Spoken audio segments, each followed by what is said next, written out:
Yeah, hi, Sundara Ramireddy from RCP Technologies. Last 7 ఇయర్స్లో కనుక మనం చూసుకున్నట్లయితే ఇది లేటెస్ట్ రిపోర్ట్ అండి, ఎకనామిక్స్ టైమ్స్ అది, అండ్ వెరీ లేటెస్ట్ డేటా ఇది. తాకట్టులో ఉన్న బంగారాన్ని విడిపించి ఆ రోజు ఆన్లైన్ రేటుకే మేము కొంటాం. Sharma gold company. ఈ మంత్ ఫిబ్రవరి 12th డేటా అనమాట. ఇది లేటెస్ట్ డేటా ప్రకారం లాస్ట్ 7 ఇయర్స్లో అవుట్ ఆఫ్ ఎవ్రీ 4 మ్యూచువల్ ఫండ్స్లో 3 మ్యూచువల్ ఫండ్స్ అండర్ పర్ఫామ్ చేస్తుందండి. అంటే ఈ సంవత్సరం మనం చూస్తే స్మాల్ క్యాప్ మ్యూచువల్ ఫండ్స్ అన్నీ కూడా 30, 40, 50, 60 దాకా వస్తున్నాయి. కొన్ని మిడ్ క్యాప్ మ్యూచువల్ ఫండ్స్ 15 దాటిని, లార్జ్ క్యాప్ అయితే 20 to 30% ఇలా వస్తూ ఉన్నాయి. అంటే ఓవరాల్గా మనం ఇండివిజువల్గా మ్యూచువల్ ఫండ్ పర్ఫార్మెన్స్ చూసుకుంటే కనుక చాలా బాగా వచ్చిందని మనకు అనిపిస్తుంది. బట్ వీటిని కనుక వాటి బెంచ్ మార్క్ ఇండెక్స్తో కనుక కంపేర్ చేసినప్పుడు అండ్ ఆల్మోస్ట్ 76% అంటే ఆల్మోస్ట్ ఎవ్రీ 4కి 3 మ్యూచువల్ ఫండ్స్ అంటే బెంచ్ మార్క్ ఇండెక్స్తో పోల్చుకుంటే అండర్ పర్ఫామ్ చేస్తున్నాయండి. అంటే దాన్ని బట్టి మనం ఊహించుకోవచ్చు. మీరు అందుకని మ్యూచువల్ ఫండ్స్ పర్ఫామ్ చూసినప్పుడు దాన్ని సపరేట్గా ఎలోన్గా చూడొద్దండి. డెఫినెట్గా బెంచ్ మార్క్ ఇండెక్స్తో మీరు కంపేర్ చేయండి, తద్వారా మనకు అర్థమవుతూ ఉంటుంది అనమాట. ఫర్ ఎగ్జాంపుల్ ఈ సంవత్సరం స్మాల్ క్యాప్ ఇండెక్సే ఆల్మోస్ట్ 55% పెరిగింది. ఏదన్నా మ్యూచువల్ ఫండ్స్ అంతకంటే తక్కువ పోయిందంటే, తక్కువ రేటింగ్స్ వచ్చిందంటే అండర్ పర్ఫామ్ చేసినట్టే, ఈవెన్ దో మన మ్యూచువల్ ఫండ్ 50% వచ్చినా సరే.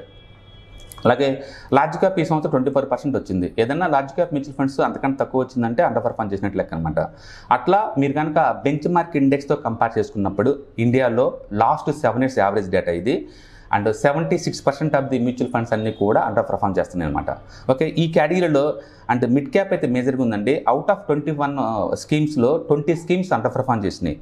ఎందుకంటే ఈ సంవత్సరం మిడ్ క్యాప్ 150 ఇండెక్స్ అయితే ఆల్మోస్ట్ 55% జనరేట్ చేసిన రిటర్న్స్. అండ్ వాటితో పోల్చుకున్నప్పుడు మ్యూచువల్ ఫండ్స్ తక్కువ రిటర్న్స్ వచ్చినట్టు. అంటే 95% ఆఫ్ ది మ్యూచువల్ ఫండ్స్ అన్నీ కూడా మ్యూచువల్ ఫండ్ కేటగిరీలో అండర్ పర్ఫామ్ చేస్తున్నాయి.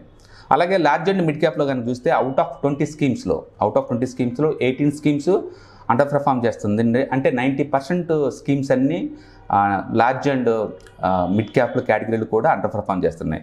అండ్ ఫోకస్ ఫండ్స్లో అవుట్ ఆఫ్ 14 ఫండ్స్లో 12 ఫండ్స్ అంటే 86% ఫండ్స్ కూడా అండర్ పర్ఫామ్ చేస్తుంది. అంటే ఫోకస్ ఫండ్స్ అంటే లెస్ దెన్ 30 స్టాక్స్లో మాత్రం ఇన్వెస్ట్ చేస్తారండి, అందుకంటే ఎక్కువ ఇన్వెస్ట్ చేయకూడదు. అలాంటి వాటిని మనం ఫోకస్ ఫండ్స్ అంటారు. అండ్ లార్జ్ క్యాప్ అంటే అవుట్ ఆఫ్ 23లో 19 స్కీమ్స్ అండర్ పర్ఫామ్ చేస్తున్నాయి. అంటే total under performs 83%. And ELSS fund 32 స్కీమ్స్లో 25 స్కీమ్స్ అన్నీ కూడా అండర్ పర్ఫామ్ చేస్తున్నాయండి. అంటే 78% వాల్యూ ఫండ్స్ ఈఎల్ఎస్ఎస్ ఫండ్స్ కూడా అండర్ పర్ఫామ్ చేస్తున్నాయి. And flexi caps out of 19 స్కీమ్స్లో 15 స్కీమ్స్ అండర్ పర్ఫామ్ చేస్తుందండి. అంటే 79% అండర్ పర్ఫామ్ చేస్తుంది. అండ్ స్మాల్ క్యాప్లో 13 స్మాల్ క్యాప్ కేటగిరీ ఉంటే ఇందులో 3 అండర్ పర్ఫామ్ చేస్తుందండి. అంటే 23.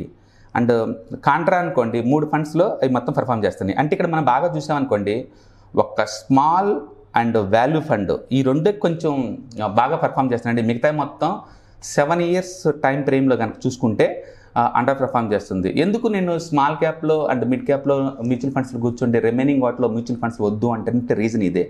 ఎందుకంటే లాంగ్ టర్మ్ పాయింట్ ఆఫ్ వ్యూలో అవి కూడా ఇండెక్స్ని బీట్ చేయలేవు అనమాట. ఓకే, ఇక్కడ చూసామనుకోండి ఒక స్మాల్ క్యాప్ మాత్రమే అవుట్ ఆఫ్ 13లో 3 స్కీమ్స్ మాత్రం అండర్ పర్ఫామ్ చేసిందండి. రెస్ట్ ఆఫ్ ది ప్యాక్ అంతా కూడా పర్ఫామ్ చేసింది. అంతే ఫండ్ మేనేజర్ యొక్క పర్ఫార్మెన్స్ పీక్ లెవెల్లో బాగా ఉండేది కేవలం స్మాల్ క్యాప్స్లో మాత్రం పర్ఫామ్ చేస్తున్నారు. మిగతాయి మొత్తం కూడా లాంగ్ టర్మ్ పాయింట్ ఆఫ్ వ్యూలో they are unable to beat the index. ప్రతి 4 ఫండ్స్లో 3 ఫండ్స్ అండర్ పర్ఫామ్ చేస్తుందంటే మీరు చూసుకోండి. అందుకే మ్యూచువల్ ఫండ్స్కి వెళ్ళినప్పుడు మనకు చాలా కన్ఫ్యూజ్ అవుతూ ఉంటాయి. రకరకాల పేరుతో ఉంటాయి, రకరకాల ఫండ్ హౌసెస్ నుంచి అన్నీ వస్తూ ఉంటాయి.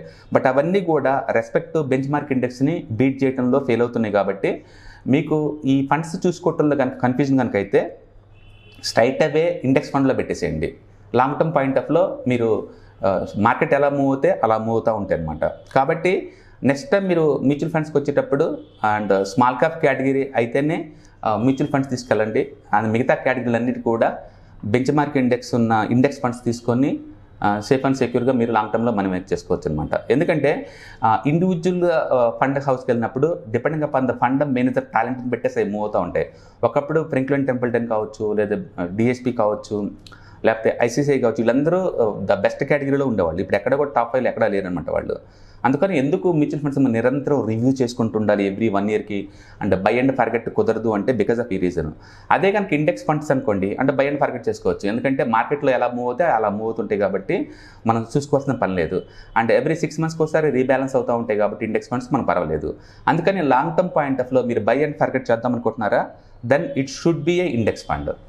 అలా కాదు, నేను రివ్యూ చేసుకుందాం అనుకుంటున్నారా, మ్యూచువల్ ఫండ్స్లో మీరు స్మాల్ ఇలాంటి వాటిలో ఇన్వెస్ట్ చేసుకొని మనం లాంగ్ టర్మ్లో చూసుకోవచ్చు అనమాట. కాబట్టి ఎందుకు ఇండియాలో ఇప్పుడిప్పుడే ఈటీఎఫ్స్ ఇండెక్స్ ఫండ్స్ పాపులర్ బాగా అవుతున్నాయి అంటే, లాంగ్ టర్మ్ పాయింట్ ఆఫ్ వ్యూలో ఏ యాక్టివ్ ఫండ్ అయినా సరే వాటిని బీట్ చేయటం హైలీ ఇంపాసిబుల్ అనమాట. ఓకే, ఈ డేటా ఇంకొకసారి నిరూపిస్తుంది. అది ఇది లేటెస్ట్గా సర్వే అండి, ఎకనామిక్స్ టైమ్స్ వాళ్ళ సర్వే, ఇది లేటెస్ట్గా 2024 ఫిబ్రవరి సర్వే అనమాట. ఈ సర్వేలో క్లియర్గా లాస్ట్ 7 years యావరేజ్ డేటా తీసుకున్నప్పుడు మెజారిటీ మ్యూచువల్ ఫండ్స్ అంటే 76% mutual funds are under performing. అందుకని నెక్స్ట్ టైం మీరు మ్యూచువల్ ఫండ్ తీసుకున్నప్పుడు ఈ డేటా గుర్తుపెట్టుకోండి. రెస్పెక్ట్ టు బెంచ్ మార్క్ ఇండెక్స్ని బీట్ చేస్తాం లేవో చెక్ చేసుకోండి. అండ్ 7 years పాయింట్ ఆఫ్ లో, 5 years పాయింట్ ఆఫ్ లో, 3 years పాయింట్ ఆఫ్ లో, 1 year పాయింట్ ఆఫ్ లో అన్ని వర్టికల్స్లో కనుక ఇవి కనుక బీట్ చేస్తున్నాయి అంటేనే మీరు ఉంచుకోండి. లేదు అంటే వాటిని రివ్యూలో పెట్టండి, హోల్డ్ చేయండి, couple of 1 or 2 years time ఇవ్వండి. ఇంకా ఇంప్రూవ్మెంట్ కాకపోతే కనుక అవి క్లోజ్ చేసుకుని కొత్తకి మూవ్ అవ్వడం చాలా ఇంపార్టెంట్. అందుకని ఇన్వెస్ట్మెంట్ అడ్వైజర్ సలహా తీసుకోవడం చాలా ఇంపార్టెంట్. ఏరియాలో మన ఓన్గా పిక్ చేసుకుంటే నిరంతరం రివ్యూ చేసుకుంటూ ఉండాలి. మీరు కనుక ఇయర్లీ ఒకసారి రివ్యూ చేసుకునేలాగుంటే మీ సొంతంగా మ్యూచువల్ ఫండ్ పిక్ చేసుకోండి. ఒకవేళ రివ్యూ చేసుకోవట్లేదు లేదనుకుంటే better depending upon the investment advisor అనమాట. ఎందుకంటే వాళ్ళు రివ్యూ చేసేసి ఏదైనా అండర్ పర్ఫార్మ్ అయ్యే వాటిని డౌన్ చేసేసి యాక్టివ్గా ఉన్నట్టు మూవ్ చేస్తూ ఉంటారు. కాబట్టి hope this data going to give some value to your existing knowledge.